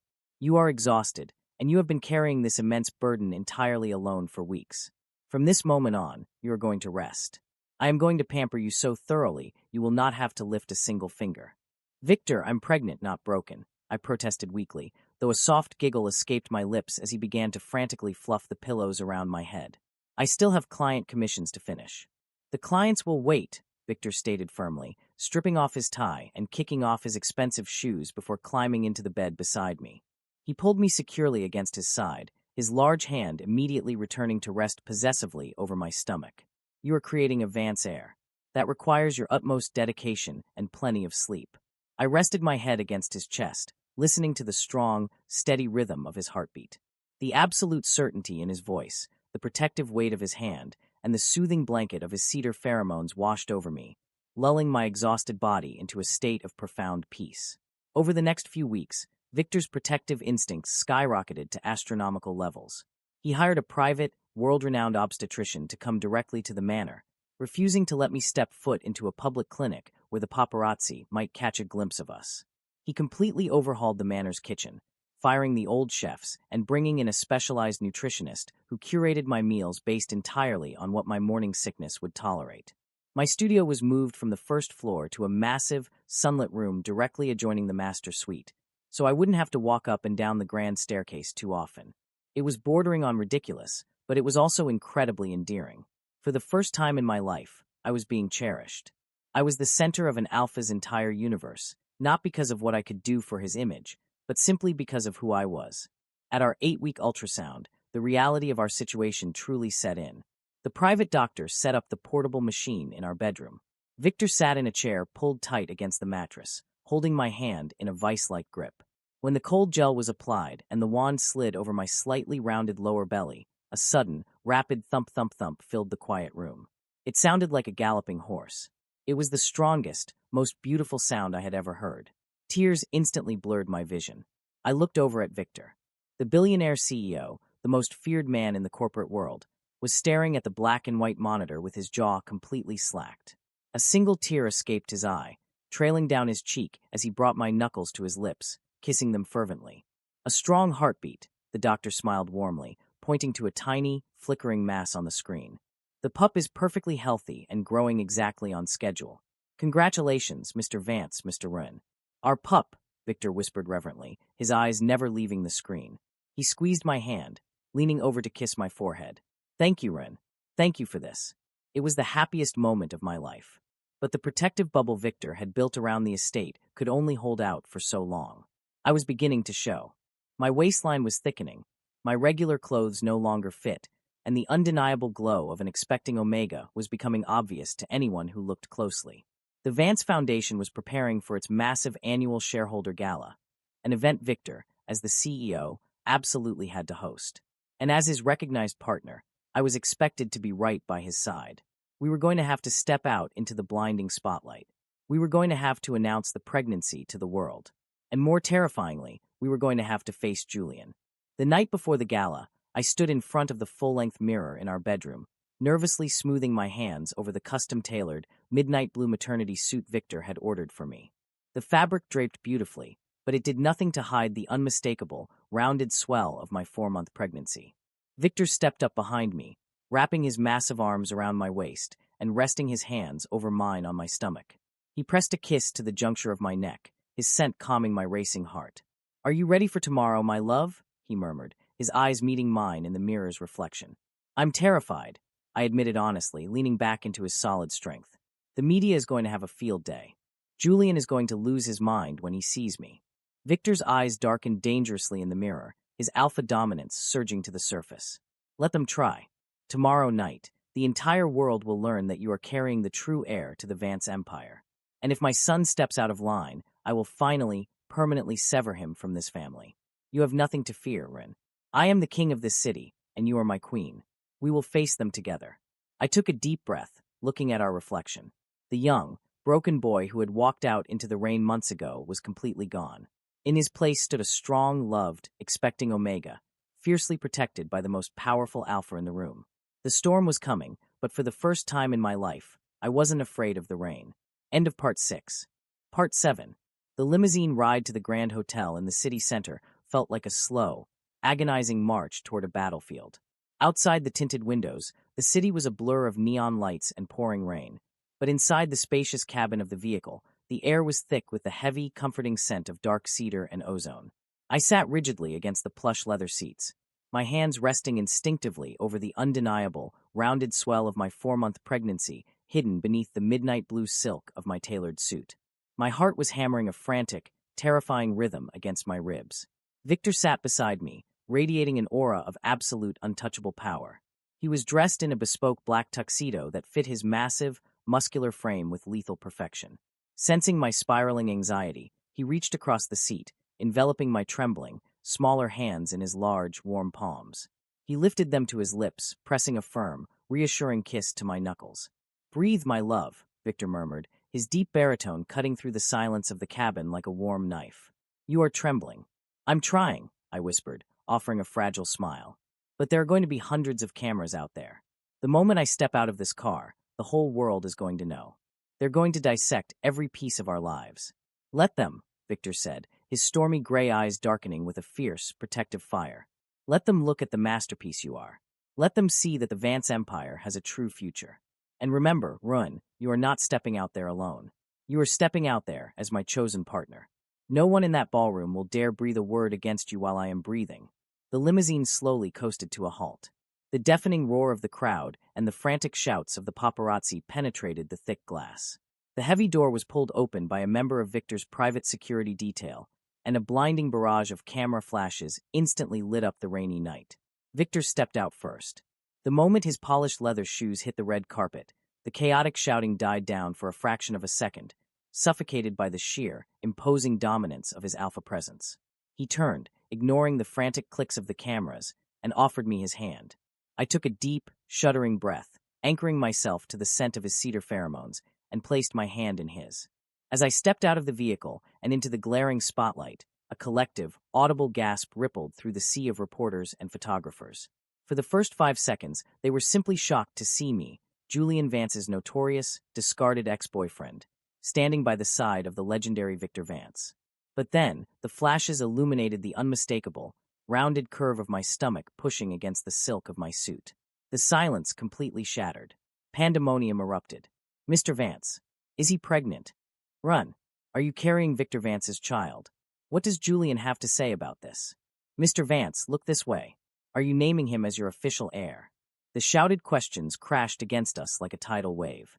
My Omega instincts flared with panic, urging me to hide, but Victor didn't even flinch. He smoothly wrapped a heavy, possessive arm around my waist, pulling me flush against his solid side. In a move that was deliberately calculated to send a definitive message to every camera lens present, Victor placed his large, bare hand directly over my pregnant belly, his long fingers splayed protectively over our growing pup. He didn't answer a single question. He simply raised his chin, his stormy eyes glaring at the press with a lethal, silent warning, and guided me down the red carpet. He moved like a king protecting his most precious treasure, and the crowd instinctively parted for him. When we finally stepped into the grand, opulent ballroom of the hotel, the atmosphere shifted from chaotic shouting to a tense, suffocating wave of high society whispers. The room was filled with the country's most elite billionaires, politicians, and socialites. The moment we crossed the threshold, every single head turned. The clinking of crystal champagne flutes stopped. The string quartet playing in the corner seemed to falter for a beat. The air grew incredibly heavy as hundreds of alphas and omegas took in the sight of us. I kept my head held high, channeling every ounce of strength Victor had poured into me over the last few months. Victor kept his hand firmly on the small of my back, radiating a heavy, intoxicating wave of dominant pheromones that silently demanded absolute respect from everyone in the room. Magnificent, Victor murmured in my ear, his breath ghosting over my scent gland. You are outshining every single person in this room, Run. We were immediately approached by board members and foreign dignitaries. To my shock, no one brought up Julian. No one dared. They looked at the massive, terrifying CEO. They looked at the protective way he hovered over me. They looked at the undeniable evidence of our child, and they simply offered their congratulations. They bowed their heads, acknowledging the shifting hierarchy of the Vance Empire. I wasn't an outcast. I was the Omega carrying the new royal bloodline. For the first hour, the night felt like a surreal, triumphant victory. I was sipping sparkling water, laughing softly at a dry joke Victor had made regarding a rival CEO, when the hairs on the back of my neck suddenly stood on end. My stomach dropped. A sharp, aggressive, agonizingly familiar scent of burnt pine and sour alcohol sliced through the elegant perfumes in the room. I froze, the crystal glass trembling in my hand. Victor felt my tension instantly. His arm tightened around my waist, his stormy eyes snapping away from the conversation and scanning the crowd like a radar. The sea of elegantly dressed guests suddenly parted, revealing the one person we had inevitably known we would have to face. Julian. He looked entirely derailed. His usually immaculate suit was slightly rumpled, his tie was crooked, and he looked thin and haggard. He was holding a half-empty glass of whiskey, his eyes bloodshot and completely wild. The arrogant, untouchable boy who had tormented me for 2 years was gone, replaced by a desperate, furious shadow. The entire ballroom went dead silent. The tension was so thick it could be cut with a knife. Everyone knew the history. Everyone was waiting for the explosion. Julian marched straight toward our VIP table, his chest heaving. He didn't even look at his father at first. His manic, bloodshot eyes were locked entirely on me. "So the rumors are true," Julian sneered, his slurred voice carrying loudly across the quiet room. "You really dug your claws all the way to the top, didn't you, Ren?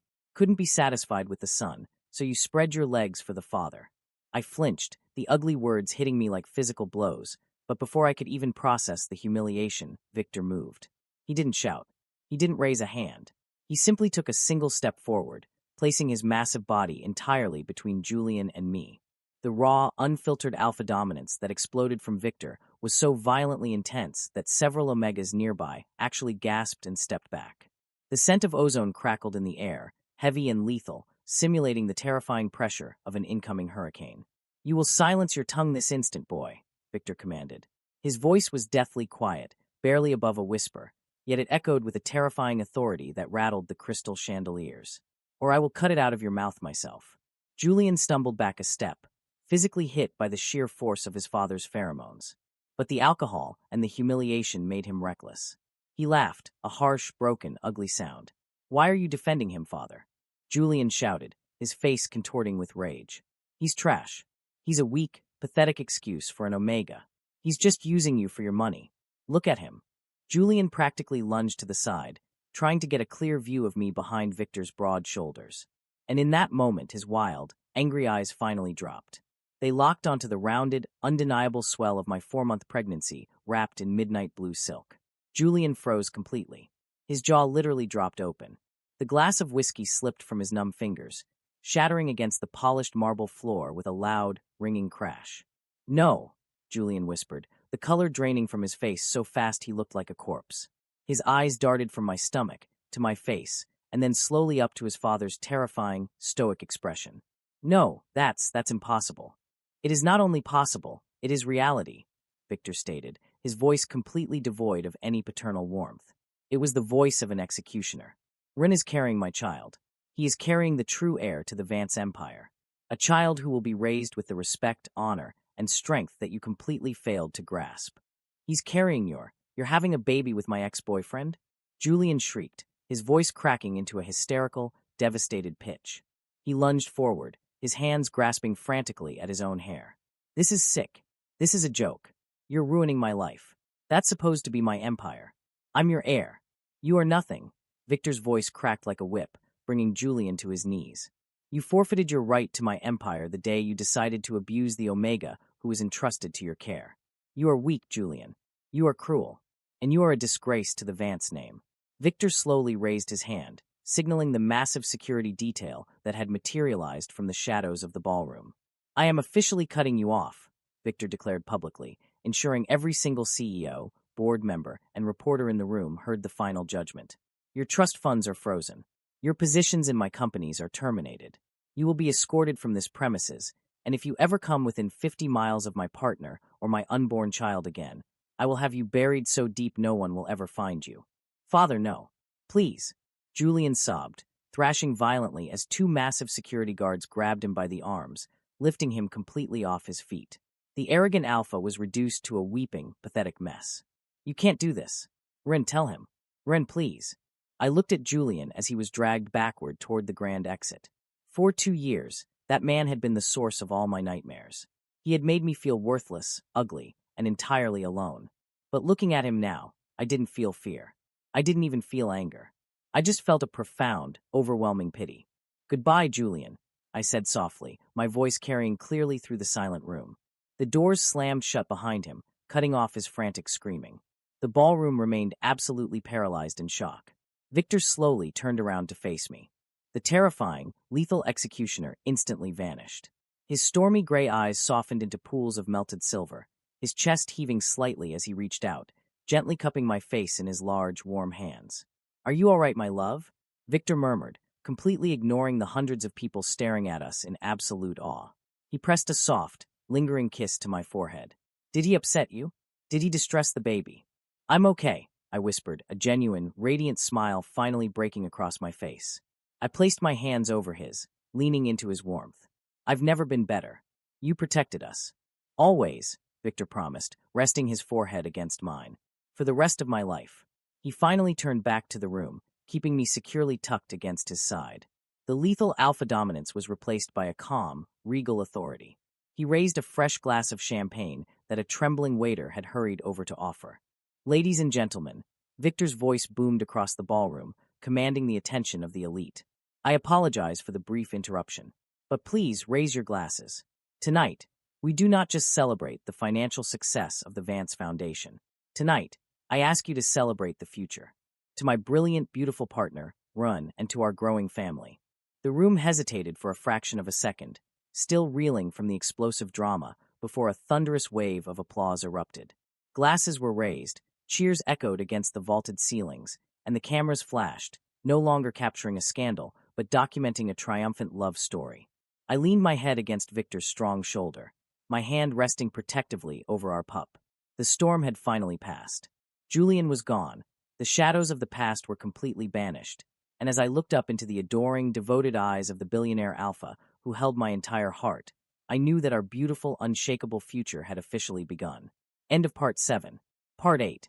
The final months of my pregnancy transformed the Vance Manor from a beautiful, renovated house into a warm, beating sanctuary. After the explosive public confrontation at the gala, the media storm had raged for a few intense weeks, but Victor's ironclad grip on the press quickly suffocated any negative narratives. Julian was gone, completely exiled from the city and the family fortune, a ghost of a nightmare that could no longer touch us. The world outside our towering iron gates simply ceased to matter. Inside, we were building an empire of our own, one founded entirely on love, respect, and profound healing. By the time I reached my 9th month, I was massive. The delicate, tailored suits were long gone, replaced by Victor's oversized, incredibly soft cashmere sweaters that smelled heavily of his dark cedar and ozone. I waddled more than I walked, my back constantly ached, and my omega instincts were entirely consumed by a fierce, restless nesting urge. I spent hours in the newly finished nursery located right next to the master suite. I had designed it myself, painting the high walls a soft, calming sage green and filling the space with warm, natural sunlight, plush rugs, and an antique oak crib that Victor had meticulously assembled with his own 2 hands. It was late on a snowy Friday evening when the heavy, peaceful stillness of the manor was finally broken. I was sitting in the grand library, the very room where I had first met Victor, curled up in a massive leather armchair by the roaring fireplace. Victor was sitting on the rug right between my legs, having completely abandoned a multi-million-dollar quarterly report just so he could massage my swollen, aching ankles. The firelight danced across his sharp, handsome features, softening the intimidating lines of the billionaire CEO into the devoted, hopelessly deeply in love Alpha who was about to become a father. "You are working too hard," I murmured, running my fingers softly through his thick raven hair. Victor leaned into my touch, closing his eyes and letting out a deep, contented rumble. "The only work that matters to me right now is ensuring you are comfortable, my love. The board can manage without me. My place is here." He turned his head to press a lingering kiss to the inside of my knee, when suddenly a sharp, breathtaking cramp violently seized my lower abdomen. I gasped, my fingers instinctively tightening in his hair. The pain was different from the dull aches I had been experiencing for weeks. It was deep, agonizing, and wrapped entirely around my torso like an iron band. Victor's eyes snapped open, instantly locking onto my face. The relaxed Alpha vanished in a fraction of a second, replaced by high-alert, protective panic. His scent spiked, filling the library with the heavy, electric smell of an incoming storm. "Run!" Victor's voice was sharp. He was on his feet in an instant, his massive hands gently hovering over my sides. "What is it? A contraction?" I think so." I breathed out, squeezing my eyes shut as another wave of intense pressure rolled through me. "Victor, it really hurts. I think it's time. I think the baby is coming." What followed was a masterclass in Victor's terrifying efficiency and overwhelming devotion. He didn't panic, though I could smell the absolute terror radiating from his pheromones. Instead of rushing me out into the freezing snow to a hospital, Victor carried me effortlessly in his arms to the private, state-of-the-art medical wing he had secretly ordered built into the west wing of the estate months ago, specifically for this exact moment. The private obstetrician and a team of specialized nurses were already waiting, having been living on the estate for the past 2 weeks at Victor's strict command. The next several hours were a blur of blinding pain, exhaustion, and overwhelming Alpha presence. Labor was the hardest, most agonizing marathon of my life. My body felt as though it were being torn apart, but through every single agonizing second, Victor never left my side. He sat on the edge of the medical bed, holding my hand so tightly I thought my bones might crack, but I desperately needed the anchor. He wiped the cold sweat from my forehead, whispered endless praises and prayers against my ear, and continuously flooded the room with his soothing cedar scent to keep my distressed omega instincts from completely spiraling. "You are doing so perfectly, my brave, beautiful boy," Victor chanted, his voice thick with tears as I let out a hoarse, agonizing scream, bearing down for what felt like the 100th time. "I am right here. I will never leave you. Just a little more, Ren. Our pup is almost here." "I can't," I sobbed, shaking violently against the soaked sheets, completely devoid of energy. "Victor, I can't do it anymore." "Yes, you can," Victor commanded, not with harshness, but with an absolute, unshakable belief in my strength that pierced straight through the pain. He pressed his forehead against mine, his stormy gray eyes locking onto my tear-filled ones. "You survived the darkest storms, Ren. You brought this entire estate back to life. You are the strongest person I have ever known. Bring our child into the world. Bring our family home." His words ignited a final, desperate spark of strength deep within my chest. With a guttural, tear-soaked cry, I pushed with absolutely everything I had left. And then, the room fell silent for one terrifying, agonizing second before the sharp, incredibly loud wail of a newborn shattered the quiet. "He's here," the doctor announced, a wide smile breaking across her face. "Congratulations. You have a perfectly healthy, beautiful baby boy." I collapsed back against the pillows, gasping for air, tears streaming uncontrollably down my face. Victor let out a broken, ragged sob, a sound of pure, unadulterated relief and joy. He kissed my face a dozen times, his tears mixing with my sweat, before the nurse gently placed the tiny, wailing bundle onto my bare chest. I looked down, and the entire universe completely shifted on its axis. He was tiny, incredibly red, and screaming his little lungs out, but he was the most perfect thing I had ever seen. He had a shock of thick, dark raven hair, exactly like Victor's. When I tentatively reached down, brushing my trembling finger against his impossibly soft cheek, his crying slowed into soft, hiccuping whines. I inhaled his scent, a pure, milky sweetness with the faintest, underlying hint of ozone.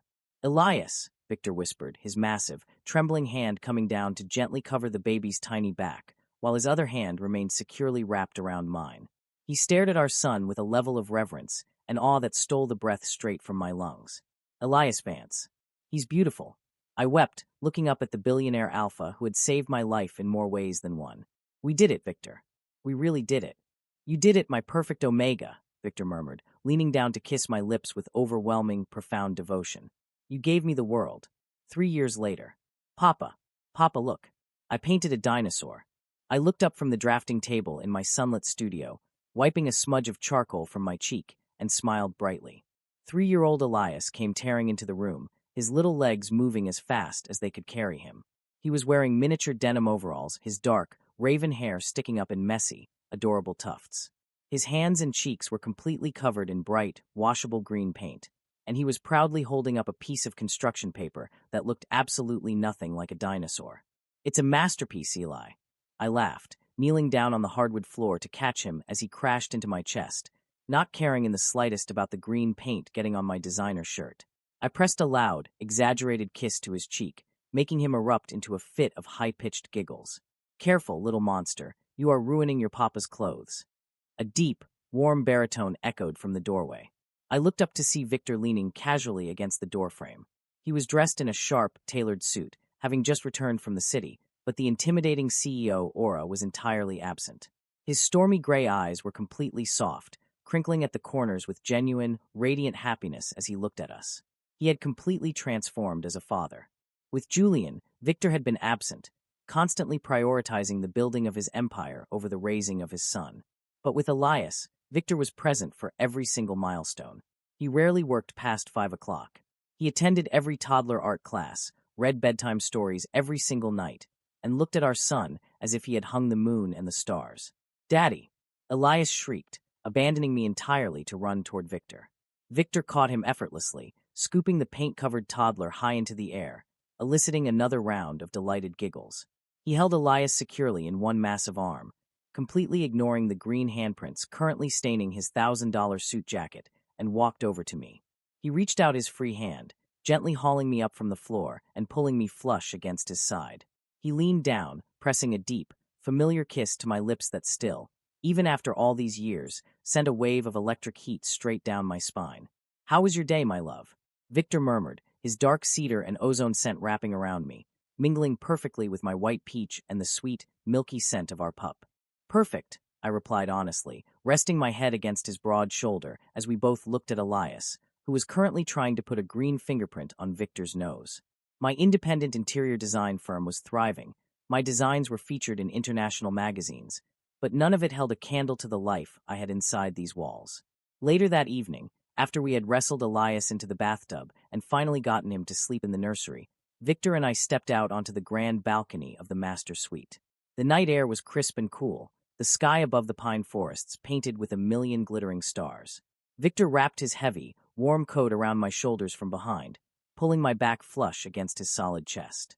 His strong arms crossed securely over my stomach, holding me tight. I looked out at the sprawling, magnificent estate that I had poured my soul into renovating. I thought about the terrified, broken boy who had walked through the iron gates 4 years ago, carrying the shattered pieces of his heart, desperate for an escape from an abusive alpha. I always thought the greatest mistake of my life was letting a boy break my heart. But as I leaned back into the overwhelming, unyielding warmth of Victor Vance, I finally understood the truth. It wasn't a mistake. It was the universe violently clearing the path, forcing me to walk away from the boy, so I could be found by the man who was destined to piece it all back together. "What are you thinking about, Ren?" Victor murmured into my hair, his deep voice vibrating pleasantly against my back. I smiled, turning my head slightly to capture his lips in a soft, profoundly grateful kiss. "I was just thinking," I whispered, looking deep into the eyes of my alpha, my protector, my husband, "that I finally found my home." Victor's arms tightened around me, an unbreakable promise forged in the quiet night. "Always," he promised. End of story. Wow, what an incredible journey that was. Let's take a moment to unpack everything we just experienced in this story. This isn't just a dramatic tale of forbidden romance. It is a profound story about healing from trauma, reclaiming your self-worth, and discovering what true devotion actually looks like. At its core, this story is a brilliant exploration of contrasts, specifically between Julian and Victor. Julian represents a highly toxic, deeply insecure form of power. He used his alpha status, his youth, and his wealth to cage Ren. He constantly tore down Ren's self-esteem because shrinking his partner was the only way Julian could feel big. He didn't want a soulmate, he wanted a submissive possession. But then we have Victor. Victor is the absolute epitome of a green flag alpha. Despite his terrifying reputation in the business world and his immense billionaire status, his true power lies in his restraint, his patience, and his unwavering respect. He doesn't use his resources to trap Ren. He uses them to build a safe fortress around him, so Ren can finally breathe. Think back to that beautiful moment in the studio. Victor tells Ren, "I am merely providing the canvas. You will paint the masterpiece." That is the defining difference. Toxic love limits you. True love empowers you to soar. The Omegaverse elements in this story are also used so beautifully to reflect the emotional states of our characters. We constantly see Ren's scent shifting, souring in moments of pure terror when Julian calls, only to be neutralized and comforted by Victor's heavy cedar and ozone pheromones. Victor's scent acts as a literal and metaphorical weighted blanket. It represents the absolute safety and grounding that Ren had been entirely deprived of for 2 years. And of course, we have to talk about the age gap and the taboo nature of their relationship. It could have easily felt purely scandalous, but the story grounds it in deep emotional maturity. Victor didn't rush. He didn't conquer. He waited. He let Ren set the boundaries and heal at his own pace, proving that mutual respect is the ultimate foundation of any lasting bond. When the pregnancy was finally revealed, Victor's immediate tears of joy and fierce protection completely shattered the cold billionaire trope. He didn't care about the press or his legacy. He only cared about his family. Ultimately, Ren's journey is incredibly inspiring. He walked out into the freezing rain with absolutely nothing, and he ended up redesigning not just a historic manor, but his entire destiny. He found his voice, launched his own successful firm, and built a beautiful family. It goes to show that sometimes a broken heart isn't a tragic ending. It's just the universe forcing you onto the path where you truly belong. And that brings us to the end of today's video here on your BL Boyfriend. I really hope you loved this emotional, slow-burn romance as much as I loved bringing it to you. If your heart melted for Victor and Rin, please make sure to smash that like button, subscribe to the channel, and turn on the notification bell so you never miss an upload. Let me know down in the comments. What was your absolute favorite moment between Victor and Rin? And do you think Julian finally learned his lesson, or is he still throwing tantrums out there somewhere? I can't wait to read your thoughts. Thank you so much for watching, stay safe, and I will see you all in the next story.